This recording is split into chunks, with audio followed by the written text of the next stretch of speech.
എല്ലാവർക്കും നമസ്കാരം. ഈ വീഡിയോ എത്ര സമയം പോകുമെന്ന് എനിക്കറിയില്ല. പക്ഷേ ഈ വീഡിയോ കാണുന്ന സമയം നിങ്ങൾക്കൊരു വെറുത്തായിരിക്കും. കാര്യത്തിലേക്ക് വരാം.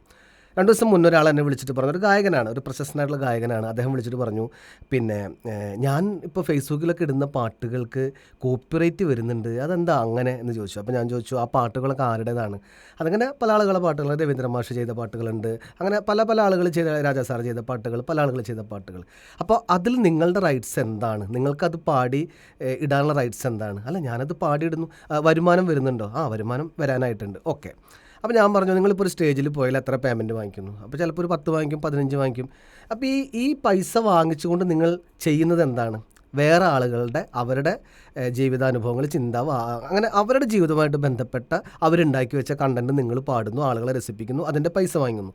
സ്വാഭാവികമായിട്ടും നിങ്ങളുടെ ഇൻപുട്ട് എന്താ അതിൽ? നിങ്ങൾ എന്താണ് അതിൽ ഇൻവെസ്റ്റ് ചെയ്തിട്ടുള്ളത്? അവർ എഫർട്ട് എടുത്ത് ചെയ്തൊരു പാട്ട് നിങ്ങൾ പാടുന്നു, പൈസ വാങ്ങിക്കുന്നു. അപ്പോൾ ഞാൻ പറഞ്ഞു, നമുക്ക് ജസ്റ്റ് മനസ്സിലാവുന്നൊരു ഉദാഹരണം പറയാം. നമ്മുടെ വീടിൻ്റെ അപ്പുറത്തെ വീട്ടിൽ ഒരു 100 തെങ്ങ് കയറിയിട്ട് ഒരു 100 തേങ്ങ, ഒരു നാടൻ ഉദാഹരണം, ഒരു 100 തേങ്ങ അവിടെ കൂട്ടിയിട്ടുണ്ട്. അതിൽ നിന്ന് പോയിട്ട് നമ്മൾ 10 തേങ്ങ എടുത്തിട്ട് അത് വിറ്റ് പൈസയാക്കിയിട്ട് ആ പൈസ നമ്മൾ എടുക്കുകയാണെങ്കിൽ ആ വീട്ടുകാർ സമ്മതിക്കുമോ?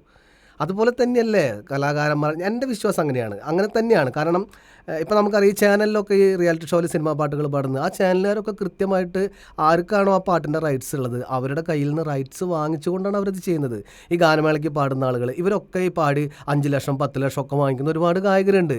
ഇവർക്കൊക്കെ സ്വന്തമായിട്ട് എന്താ ഉള്ളത്? കുറച്ച് കാലം കഴിഞ്ഞാൽ, അധികമൊന്നും സമയം വേണ്ട, വളരെ കുറച്ച് വർഷങ്ങൾ കൊണ്ട് തന്നെ ഈ ഒരു മേഖലയിൽ എന്താ പറയുക, ഭീകരമായിട്ടുള്ളൊരു മാറ്റം ഉണ്ടാവും. നിങ്ങൾ നോക്കിക്കോ, എൻ്റെ പ്രവചനം തെറ്റില്ല. ഞാൻ അത്രയും സ്റ്റഡി ചെയ്തുകൊണ്ടാണ് പറയുന്നത്.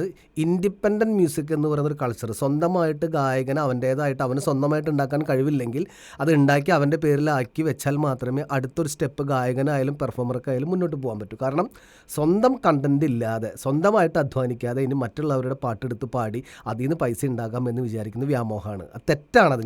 പേഴ്സണലി ഞാൻ പറയണമെങ്കിൽ വളരെ മോശം ഒരു പ്രവൃത്തിയാണത്. കാരണം നമ്മൾ ആരുടെയൊക്കെ പാട്ടെടുത്ത് പാടി സ്റ്റേജിൽ കയറി പാടിയിട്ട് 5-10 ലക്ഷം വാങ്ങിക്കുന്നു, 10,000 വാങ്ങിക്കുന്നു. അതിൽ നിന്ന് ഒരു രൂപ പോലും നിങ്ങൾ ആ ക്രിയേറ്റേഴ്സിന് കൊടുക്കുന്നുണ്ടോ? ആ പാട്ടുണ്ടാക്കിയ ആളുകൾ അവരെ ഓർക്കാറുണ്ടോ?